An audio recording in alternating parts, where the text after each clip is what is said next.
Hi, welcome to rant number 3, but it runs fine on my Arduino, so run it on an Arduino then. If you want to know why it doesn't run on the esp8266, watch this video.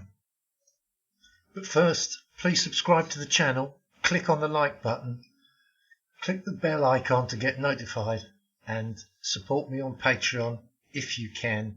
There's a link in the description below.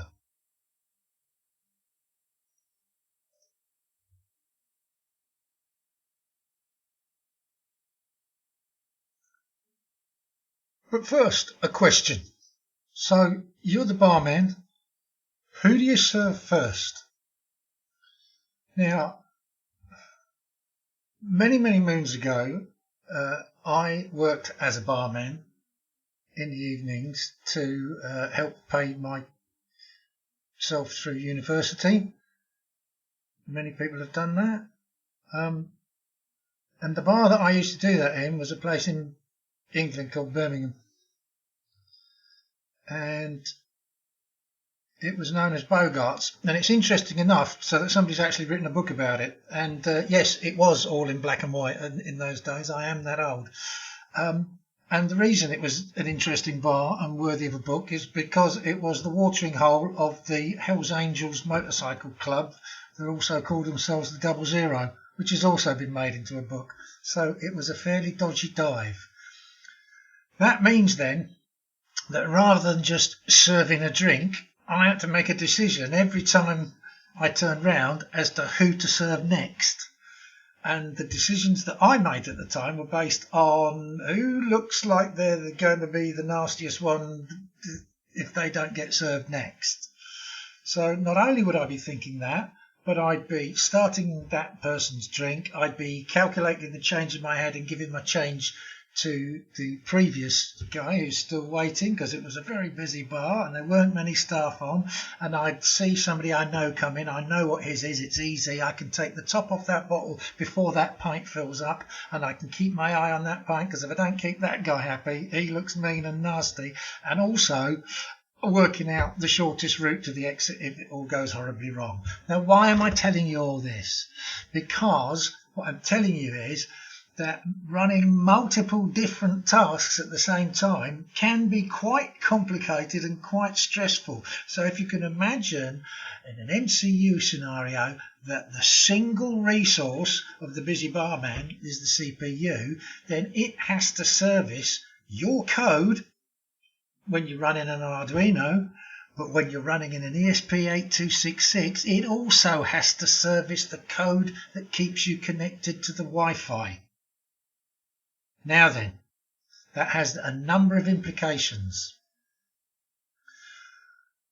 If you don't service that Wi-Fi quickly enough on an ESP8266 because your code blocks it, then the MCU will crash and it will reboot using a thing called the watchdog timer, which you can look at in video 2, the one before this one, if you haven't seen it yet.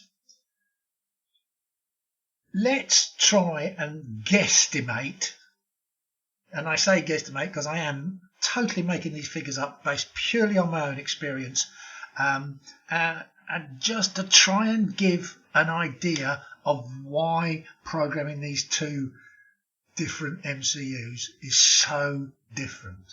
So let's imagine that we've got a mythical unit of code complexity, all right, for which running a single task in an MCU requires a 1. So you've got to know C or C++ to a reasonably, to an elementary level or whatever. There's a certain amount of knowledge you have to have. There's a certain amount of complexity the code needs to operate, and that's we're calling a 1. So let's just assume perhaps that running 10 tasks at a time, like a very busy barman looking for the exit, that is actually 10 times as complicated to write that code. That's a guess, all right? That's a guess. But if we look at multiple tasks, in my experience, then the amount of complexity to run 5 tasks is the same. If you run 10, 5's not really that much different. Maybe just needs a bit more processing power. And similarly, 100 isn't any different either. Again, just needs a faster processor maybe. By the same token, running 2 is still 10 times as hard as doing 1, because really there's only 2 fundamental ways of doing these things. There's having one task, which requires an elementary level of C and C++, or there's many tasks, right? And as long as many is more than one, then a completely different set of skills and techniques and information is required to successfully process more than one task. ESP8266 has more than one task. It has a Wi-Fi task in the background. That's why you bought it. Now, the reason that it's 10 times more complicated is because you need to understand what all of those words mean in order to do it properly. And that isn't even the full list. I just did some brief research just to ram home the point. There's some of the tasks that you need to understand. They're part of a 3rd year university course which has 2 pre-requirement modules before you can take that one, and that course is 120 hours. So do you get my point? Running one task is easy, anyone can do it. Running multiple tasks, where multiple is more than one, indeed just 2, like an ESP8266, you need a totally different set of skills. Let's do a comparison then between a 328p inside an Arduino Uno and an ESP8266. Some technical points. Do they both have a hardware watchdog timer? Yes, they do. On the Arduino Uno, it can be disabled. By default, out of the factory, it comes not enabled. So you could live your life programming an Arduino Uno and never even know what a WDT was or what it was used for. Does your code have exclusive use of the CPU? Yes. Can your code what's called block, i.e. run in a tight loop and stop any other code running? Well, hang on a minute, there isn't any other code, so of course it can. Is cooperation required? Well, technically no, but Arduino person wouldn't even understand the question. Cooperate with what? I'm the only code running. Now let's look at the values for ESP8266. Can you disable the watchdog timer? No, you can't. And therefore the default is irrelevant. It's on. It's always on. It's part of the hardware. You can't turn it off. If you try and mess around with it, it will reboot your machine and crash your code. Do you have exclusive use of the CPU? No. Can you block? No, because if you do, you'll stop the Wi-Fi working and you'll get a WDT reset. Is cooperation therefore required with the other code that's running? You betcha. So apart from the fact they've both got a watchdog timer, there is absolutely nothing, zero in common between the 2 processors. And that is why your Arduino code will not run on an ESP8266. That's one reason. There's some obvious reasons. Because the low-level hardware for doing something like a timer, for example, which would be required as the first basic step of being able to run multiple tasks, is totally and utterly hardware dependent, totally and utterly unintelligible to an 8266.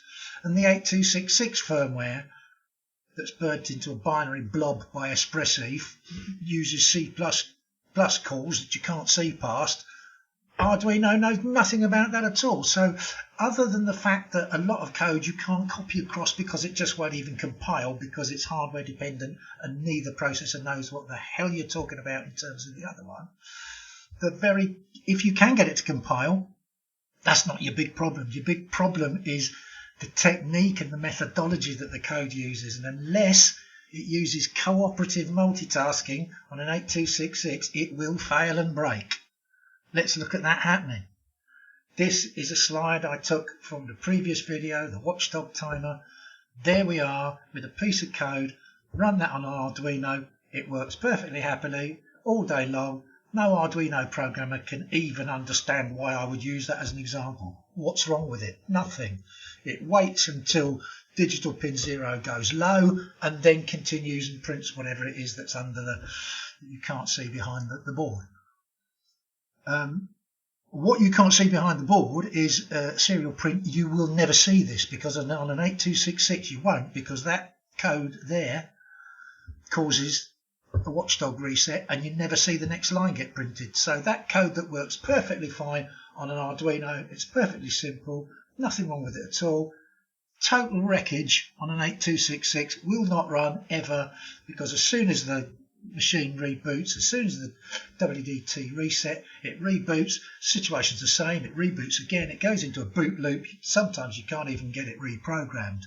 So,